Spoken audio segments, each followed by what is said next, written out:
चलिए, तो आज से हम संस्कृत के क्लास 10 संस्कृत सिलेबस पे चर्चा करते हैं, डिस्कस करते हैं और जानते हैं क्लास 10th का जो सिलेबस है वो क्या है, कितनी चैप्टरें हम सबको पढ़ना है।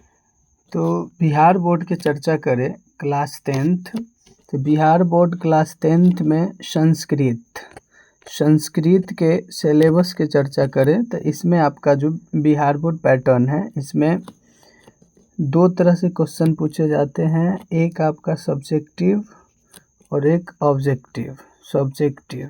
सब्जेक्टिव सेक्शन से और एक ऑब्जेक्टिव सेक्शन से क्वेश्चन होता है। इसमें सब्जेक्टिव सेक्शन का कुछ टॉपिक होते हैं और ऑब्जेक्टिव में आपका संस्कृत व्याकरण से और बुक सेक्शन से जो होता है यह क्वेश्चन बनता है। इसमें अगर चर्चा करें हम सब तो यह संस्कृत जो है यह 100 मार्क्स का होता है। 100 नंबर के संस्कृत का पेपर होता है बिहार बोर्ड का। इसमें 100 नंबर के पेपर आता है, बनाना पड़ता है। इसमें अगर हम सब्जेक्टिव की चर्चा करें तो सब्जेक्टिव जो है संस्कृत में सब्जेक्टिव इसमें व्याकरण सेक्शन से व्याकरण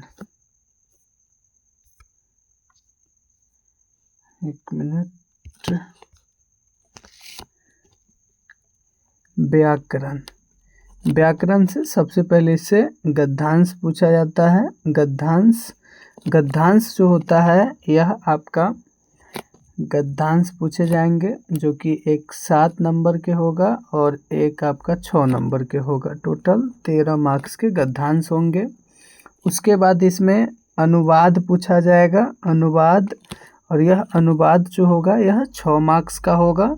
और इसके बाद इसमें अनुच्छेद पूछा जाएगा, अनुच्छेद जो होगा यह 7 मार्क्स के होंगे। और उसके बाद अनुच्छेद के बाद है इसमें पत्र लेखन पूछे जाएंगे, जो कि 4 आपका मार्क्स का होगा, 2 बनाना होगा।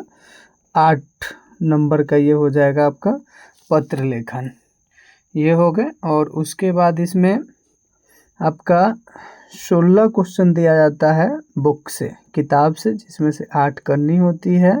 और 8 जो होता है यह 2 मार्क्स का होता है, मतलब 16 नंबर का होता है। देखें इधर तो 13 हो जाएगा आपका 13, और उसके बाद इधर हो जाएगा आपका 13 और 6 हो जाएगा आपका 13 6 19, और 19 7 26, और उसके बाद आपका 26 8 34, और 34 16, टोटल 50। तो इधर आपका व्याकरण से, संस्कृत व्याकरण से और बुक लेके सब्जेक्टिव सेक्शन से 50 मार्क्स के क्वेश्चन पूछे जाते हैं। तो ये हो गया आपका संस्कृत व्याकरण में आपका बुक, और इधर जो है आपका व्याकरण से 50 मार्क्स के क्वेश्चन इसमें पूछे जाएंगे। 50 मार्क्स के क्वेश्चन पूछे जाएंगे।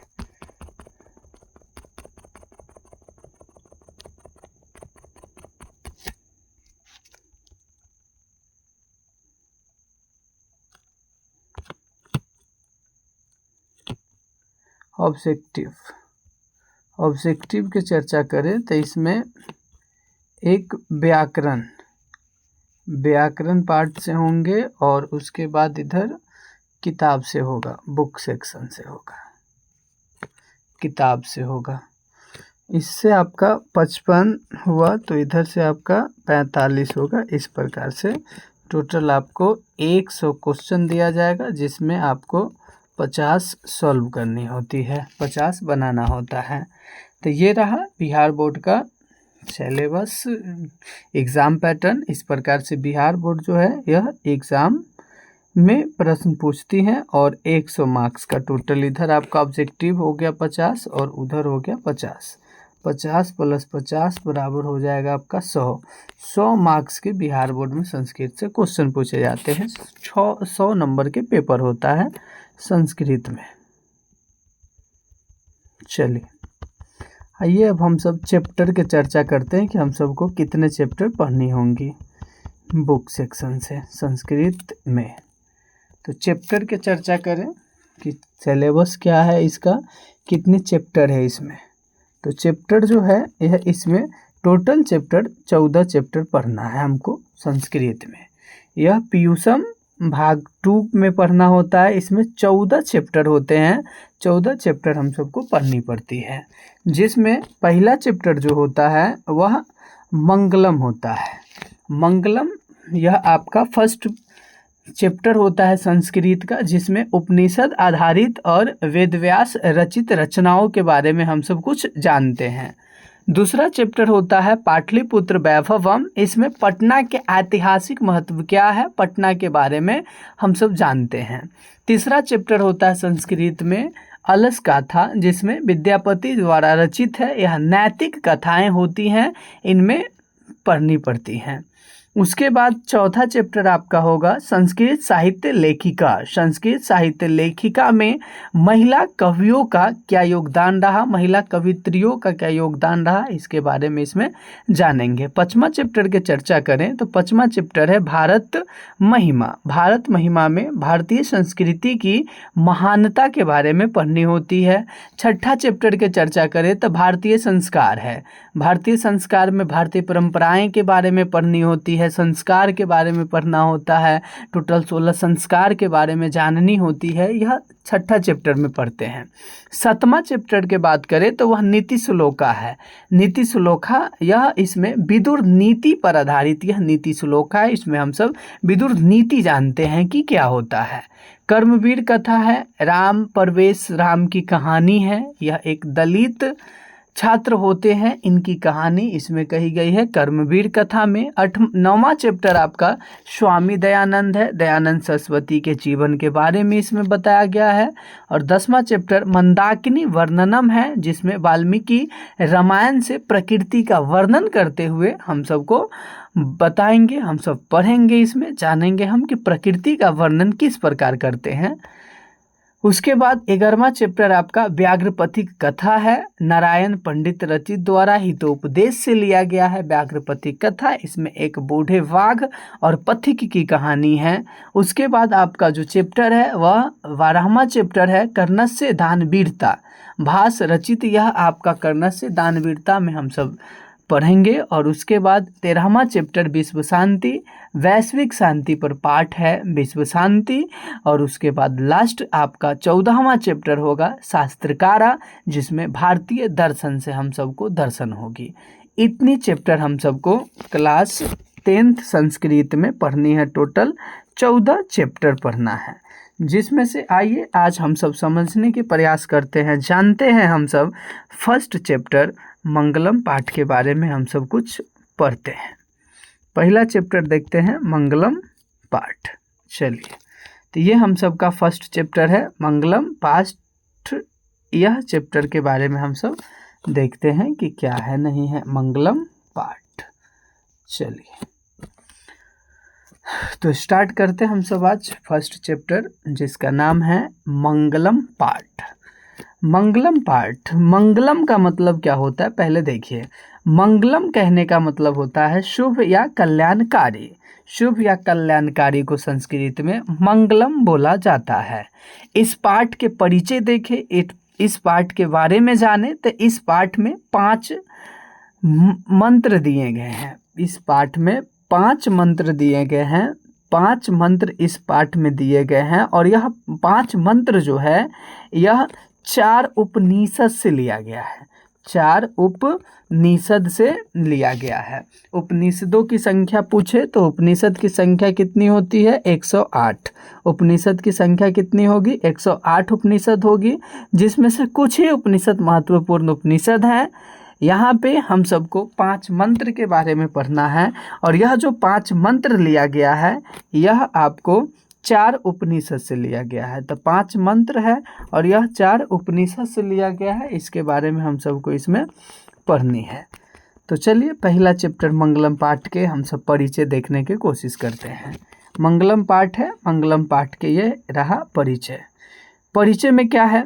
यह जो पाठ है मंगलम पाठ, यह मंगलम पाठ में 5 मंत्र हैं, जो कि ईशावास्य, कठ और मुंडक तथा श्वेताश्वर नामक उपनिषद से संकलित है। मंत्र 5 है जो 4 उपनिषद से लिया गया है। ये मंगलाचरण के रूप में पठनीय है। वैदिक साहित्य में शुद्ध आध्यात्मिक ग्रंथों के रूप में उपनिषदों का महत्व है और इन्हें पढ़ने से परम सत्य मतलब मुख्य शक्ति अर्थात ईश्वर देवता के प्रति आदरपूर्ण आस्था या विश्वास उत्पन्न होता है, पनपता है। सत्य के खोज की ओर मन का झुकाव होता है तथा आध्यात्मिक खोज की उत्सुकता होती है और उपनिषद ग्रंथ विभिन्न वेदों से संबद्ध है। यह जो है विभिन्न वेदों से जुड़ी हुई है, विभिन्न वेदों से रिलेटेड है। यह है मंगलम पाठ का परिचय।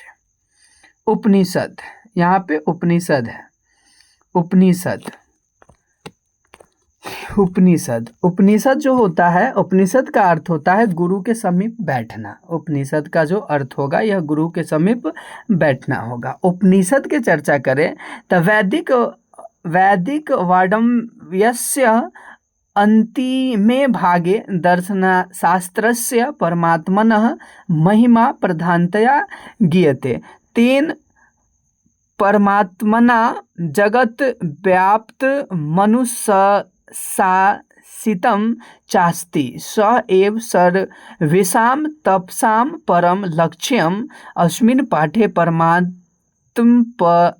उपनिषदां पदात्मकाः पंचमंत्रा संकलिता सन्ति।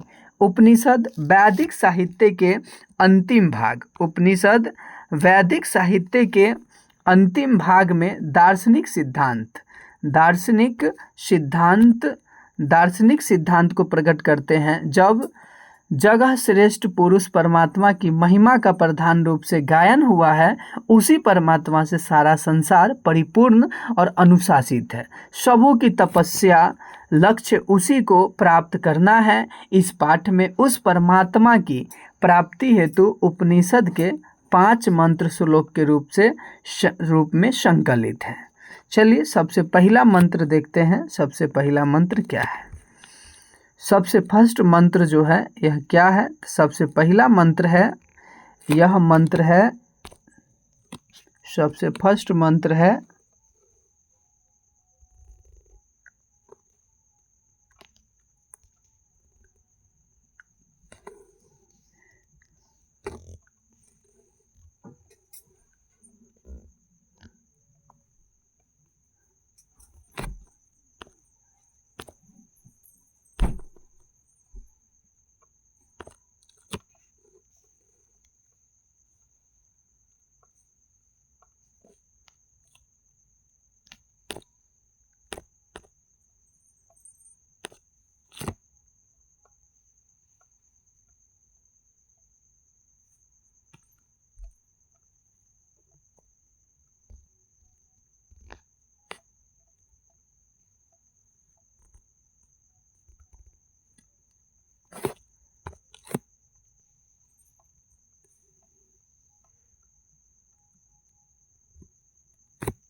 सबसे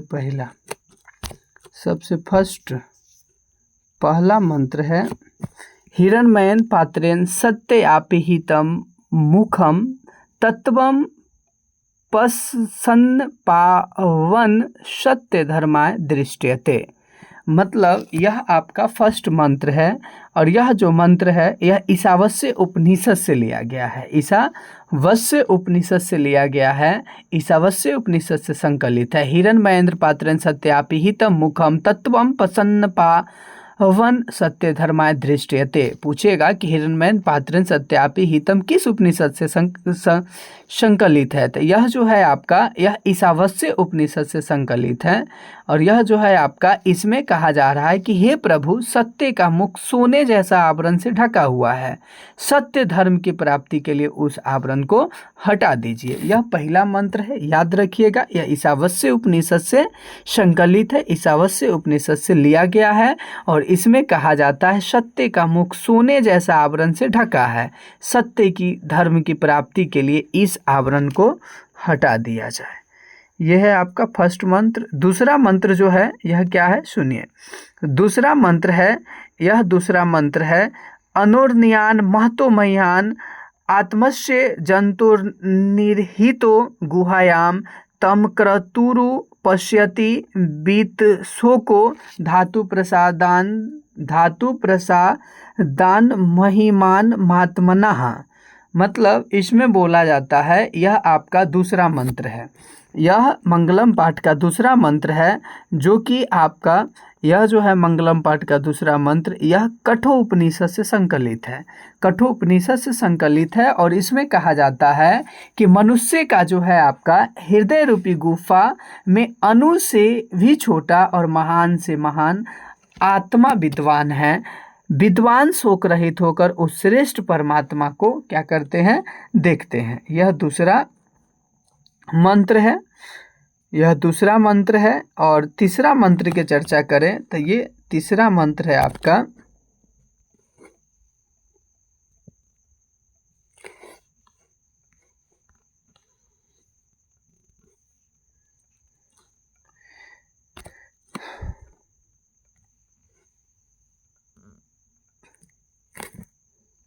तीसरा मंत्र है सत्यमेव जयते नानृतम सत्येन पंथा बीततो देवयान येना क्रमन्त्युषयो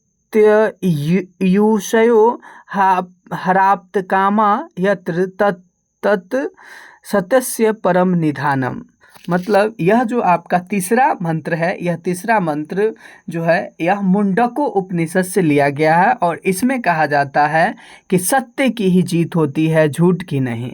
हमेशा सत्य की ही जीत होती है, झूठ की नहीं, इसलिए हमेशा सत्य बोलनी चाहिए। सत्य से ही देवलोक का रास्ता प्राप्त होती है। ऋषि लोग देवलोक को प्राप्त करने के लिए उस सत्य को प्राप्त करते हैं जहाँ सत्य का भंडार होता है। तो सत्यमेव जयते, सत्य की ही हमेशा जीत होती है। यह दूसरा है आपका तीसरा मंत्र है जो कि मुंडकोपनिषद से लिया गया है। तीसरा मंत्र है, पहला जो है यह आपका हिरण्मयन पात्र सत्यापिहितम, यह ईशावास्य उपनिषद से लिया गया। दूसरा अनोर्नियान महतो मह्यान, यह जो मंत्र है यह कठोपनिषद से लिया गया है। और तीसरा जो मंत्र है सत्यमेव जयते, यह जो है आपका मुंडको उपनिषद से लिया गया है। अगला मंत्र की चर्चा करें तो अगला मंत्र है यथा नद्ये अस्यनन्दमानाः समुद्रे असतं गच्छन्ति नामरूपे विहाय तथा विद्वान नामरूपाद् विमुक्तः परात्परं कुरु पुरुषपुमैति दिव्यम। यह जो चौथा मंत्र है, यह चौथा मंत्र मुंडको उपनिषद से ही लिया गया है, जिसमें कहा जाता है कि जिस प्रकार नदी, बहती हुई नदी अपने नाम और रूप को त्याग कर छोड़कर समुद्र में मिल जाती हैं, उसी प्रकार विद्वान अपने नाम और रूप को त्याग कर परम पिता परमेश्वर की प्राप्ति में विलीन हो जाते हैं, परमेश्वर की प्राप्ति में मिल जाते हैं। अगला जो है आपका मंत्र, लास्ट मंत्र, पांचवा मंत्र, यह है वेदाहमेतम पुरुषम महांतम आदित्यवर्णम तमसः परस्तात तमेव विदित्वाति मृत्युमेति नान्यः पंथा विद्यनाय। मतलब यह जो आपका मंत्र है वेदाहमेतम पुरुषम महांतम, यह जो है आपका श्वेताश्वर उपनिषद से लिया गया है और इसमें कहा जाता है मुझे ही महान पुरुष परमात्मा जानो, जो प्रकाश स्वरूप में अंधकार के आगे है, उसी को जानकर मृत्यु को प्राप्त किया जाता है। इसके अलावा दूसरा कोई रास्ता नहीं है, अर्थात आत्मज्ञान के बिना मोक्ष की प्राप्ति संभव नहीं है। इसलिए आत्मज्ञान जो है आपका वह आत्मसात कीजिए, आत्मज्ञान जो है यह बनाइए। आत्मज्ञान, यह जो था आपका पांचवा मंत्र जो कि श्वेताश्वर उपनिषद से ली गई है, श्वेताश्वर उपनिषद से इसको लिया गया है। यह आपका मंत्र है जो कि मंगलम पाठ में टोटल 5 मंत्र था। मंगलम पाठ में टोटल 5 मंत्र था। यह जो मंगलम पाठ में 5 मंत्र हैं, मंगलम पाठ में जो मंत्र था यह मंत्र टोटल 5 था। 5 मंत्र जो था यह 4 उपनिषद से लिया गया था। उपनिषद 4 उपनिषद से लिए गए थे, जिनमें पहला जो आपका है हिरण्मयेन पात्रेण तस्यापि हितं मुखम, यह जो है आपका हिरण्मयेन पात्रेण सतस्यापि हितं मुखम, यह जो है यह लिया गया है ईशावास्य उपनिषद से। दूसरा अनुर्नियान महतो मह्यान, यह कठ उपनिषद से लिया गया है। तीसरा मंत्र सत्यमेव जयते, यह जो है आपको यह मुंडको उपनिषद से ली गई है। और यह यथा नद्ये अस्यन्दमानः समुद्रे, यह जो है आपका मुंडको उपनिषद से ली गई है। और लास्ट जो है आपका पांचवा वेदाहमेतम पुरुषम महानतम, यह जो है श्वेताश्वर उपनिषद से संकलित है, श्वेताश्वर उपनिषद से इसे लिए गए हैं। तो टोटल इसमें याद रखिएगा जो आपका है मंत्र वह 5 है, 5 मंत्र 4 उपनिषद से लिया गया है। कौन कौन सा उपनिषद है 4 इसमें, तो ईशावास्य उपनिषद, कठ उपनिषद, मुंडको उपनिषद और श्वेताश्वर उपनिषद, इन्हीं 4 उपनिषद से 5 मंत्र लिए गए हैं। अब 4 उपनिषद से 5 मंत्र लिए गए हैं, तो कौन से उपनिषद से 2 मंत्र लिए गए हैं, इसकी चर्चा करें। तो 2 मंत्र जो है आपका वह किस उपनिषद से लिया गया है, तो यहाँ हो जाएगा आपका मुंडको उपनिषद से 2 लिए गए हैं। मुंडको उपनिषद से 2 लिया गया है, एक सत्यमेव जयते और एक जो है आपका यह यदा नद्ये, यह मुंडको उपनिषद से 2 मंत्र लिए गए हैं। और बाकी बाद हिरण्मयेन पात्रेण आपका जो हो जाएगा हिरण्मयेन पात्रेण, यह जो है आपका ईशावास्य उपनिषद से ली गई है। उसके बाद अनुर्नियान महतो मह्यान, यह जो है आपका वह कठोपनिषद से लिया गया। सत्यमेव जयते नानृतम, यह जो है आपका यह मुंडको उपनिषद से। यथा नद्ये अस्य नंदमानः समुद्रे, यह भी आपका मुंडको उपनिषद से। और लास्ट वेदाहमेतम पुरुषम महानतम, यह जो है आपका यह श्लोक श्वेताश्वर उपनिषद से ली गई है। तो ये रहा आपका फर्स्ट चैप्टर संस्कृत का, जिसका नाम था मंगलम। समझिए ध्यान से, अच्छे से पढ़िए और इसको बार बार देखिए, रिवीजन कीजिए। यह मंगलम पाठ है। चलिए अच्छे से पढ़िए, बढ़िया से पढ़िए और रहने देते हैं आज के लिए इतना ही। और आप लोग पढ़िए इसको, और नेक्स्ट में हम इस पे क्वेश्चन आंसर जो होगा आपका इस पे वीडियो बना के डाल देंगे, अपलोड कर देंगे, देख लीजिएगा। चलिए।